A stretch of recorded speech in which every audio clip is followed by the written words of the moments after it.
दोस्तों, जैसे जैसे गर्मी का प्रकोप बढ़ रहा है, पारा बहुत तेजी से बढ़ रहा है, उसी तरह राजनीतिक सरगर्मियां भी बहुत तेजी से बढ़ रही हैं। मैं मौजूद हूं इतने समय रायबरेली लोकसभा में। यहां पर 5वें चरण में मतदान होना है। 26 अप्रैल से नामांकन की प्रक्रिया शुरू होने जा रही है। 20 मई को यहाँ मतदान होंगे। यहाँ पर दशकों तक गांधी परिवार का राज रहा है। 2014 में सोनिया गांधी जी यहाँ से विजयी हुई। 2019 में भी सोनिया गांधी जी यहाँ से विजयी हुई और अब 2024 लोकसभा का चुनाव है, जहाँ पर सोनिया गांधी जी ने अपने आप को रायबरेली से दूर कर लिया है। चुनाव का परिणाम क्या होगा, चुनाव में भारतीय जनता पार्टी कैसे कैंपेन करेगी, हमारे साथ भारतीय जनता पार्टी के नेता आशुतोष रावत जी मौजूद हैं। मैं उनसे रायबरेली के संदर्भ में कई प्रश्न करूंगा और वो यहाँ पर जवाब देंगे। आशुतोष रावत जी, आपका बहुत बहुत स्वागत है। बहुत बहुत धन्यवाद भाई साहब। रायबरेली गांधी परिवार का गढ़ कहा जाता है।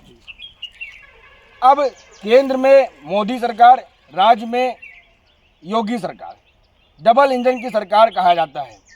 कैसे आप रायबरेली फतेह करेंगे, कैसे रायबरेली में कमल खिलेगा, इसके बारे में आप जरूर बताएं। रायबरेली वीवीआईपी ज़िला है और वीवीआईपी होने के नाते राजनीतिक गढ़ भी है और इसे लगभग सभी लोग जानते हैं कि एक रायबरेली ज़िले की कहावत भी है कि जिसको राजनीति सीखनी हो रायबरेली ज़िला है और यहाँ आकर के वो राजनीति सीखे तभी वो बड़ा नेता बन सकता है। तो हम सबका ये सौभाग्य कि हम लोग रायबरेली ज़िले में पैदा हुए। सबसे महत्वपूर्ण बात तो ये है। दूसरी बात ये है कि भारतीय जनता पार्टी कैसे यहाँ जीतेगी, तो वो यहाँ पे जीती हुई है और उसके अलावा और कोई दूसरा यहाँ जीतेगा भी नहीं, क्योंकि आम जनता और आम देशवासियों के लिए, हर गरीब और हर तबके के लिए जो भारतीय जनता पार्टी ने काम किया है, आदरणीय मोदी जी ने जो काम किया है, वो अभी तक कोई काम नहीं किया है।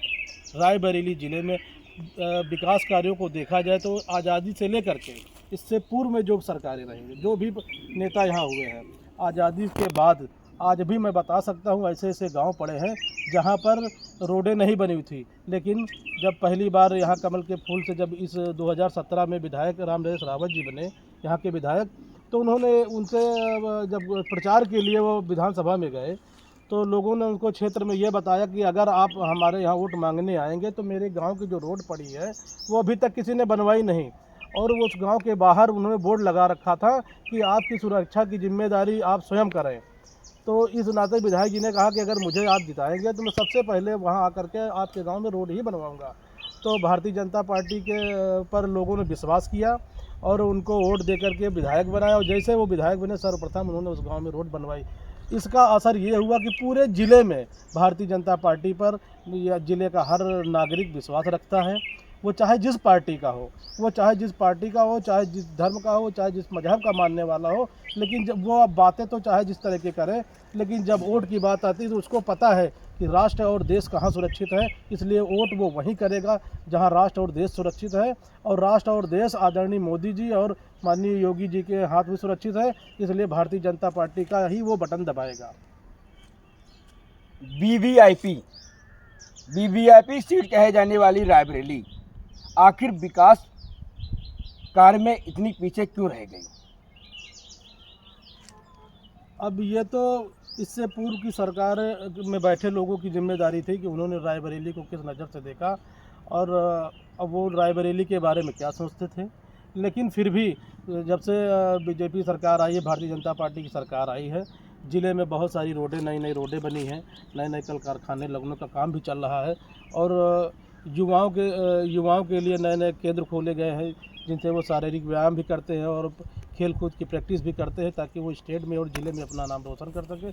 और लगातार रायबरेली के लिए यहाँ के जनप्रतिनिधि भी ध्यान देते हैं, ऐसी बात नहीं, सब कर रहे हैं काम, लेकिन इससे पूर्व जो लोग थे शायद उन लोगों ने कुछ कमी छोड़ दी जिस कारण रायबरेली पिछड़ गया।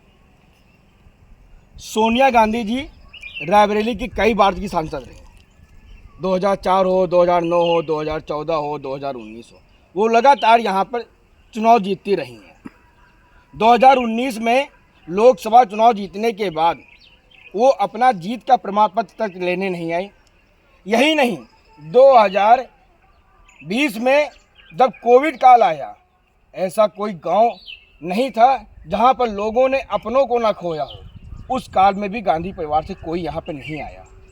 जैसे 2024 चुनाव आया, राहुल गांधी जी यहाँ पे आ गए।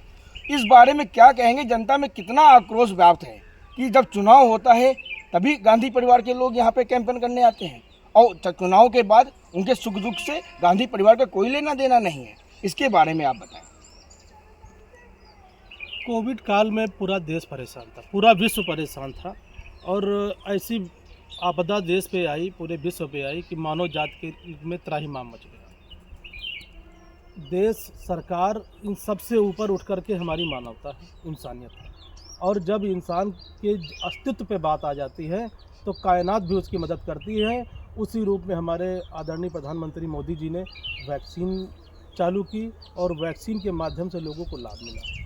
सरकारें क्या करती हैं, राष्ट्र क्या करता है, ये हम, राष्ट्र भी हमसे बनता है, हमसे ही सरकारें बनती हैं, हर चीज़ के जिम्मेदार हम बनते हैं। लेकिन अगर जब हमारी बारी आती है, हमारे सुख दुख की बारी आती है, हम जैसे आम जनमानस की बारी आती है, अगर उसका कोई ध्यान नहीं देता है तो फिर हम निर्णय एक लेते हैं और जब हम सब मिलकर एक निर्णय लेते हैं तो उसके परिणाम बदलते हैं। तो आने वाले समय में हम सब ने मिलकर के एक निर्णय ले लिया है और कुछ लोग निर्णय ले रहे हैं। अभी हाल ही में इसका परिणाम आपके सामने होगा। एक आखिरी प्रश्न, रायबरेली में कमल खिलेगा, जिस नारे को भारतीय जनता पार्टी लगातार बुलंद कर रही है, आप रायबरेली वासियों के लिए क्या संदेश देना चाहेंगे और उनसे क्या अपील करना चाहेंगे? रायबरेली के समस्त जनमानस, जनता जनार्दन, सबसे मेरा विनम्र निवेदन है कि राष्ट्र हित, हमारे हित से पहले देश का हित, राष्ट्र का हित है। तो सबसे पहले देश का हित देखिए, फिर अपना हित देखिए। तो जहाँ पे देश का हित है आप वहाँ वोट कीजिए। और आप रायबरेली की जनता इतना तो जानती है कि उसको वोट कहाँ करना है। जहाँ पे देश सुरक्षित है, राष्ट्र सुरक्षित है। तो आने वाले समय में 400 पार का नारा आदरणीय प्रधानमंत्री मोदी जी ने दिया है। तो हम सबकी जिम्मेदारी बनती है कि हम उस नारे को आगे ले जा करके बुलंदी पे पहुँचाएँ और प्रधानमंत्री नरेंद्र मोदी जी को फिर से दोबारा प्रधानमंत्री बनाएं। बहुत बहुत धन्यवाद। बहुत बहुत धन्यवाद। ये हमारे साथ आशुतोष रावत जी थे, भारतीय जनता पार्टी के नेता। इन्होंने अपनी बात बहुत बेबाकी से बताया, कैसे रायबरेली में कमल खिलेगा, भारतीय जनता पार्टी का कैंपेन कैसे होगा, केंद्र व राज्य सरकार की योजनाओं को उन्होंने बताया। अब इनकी बातों में कितना दम है ये तो 20 मई के मतदान के बाद 4 जून को ही पता चलेगा। आप सभी लोगों को बहुत बहुत धन्यवाद। जल्द ही किसी अन्य कार्यकर्ता के साथ हम आपसे मिलेंगे। बहुत बहुत धन्यवाद। अब सुनो।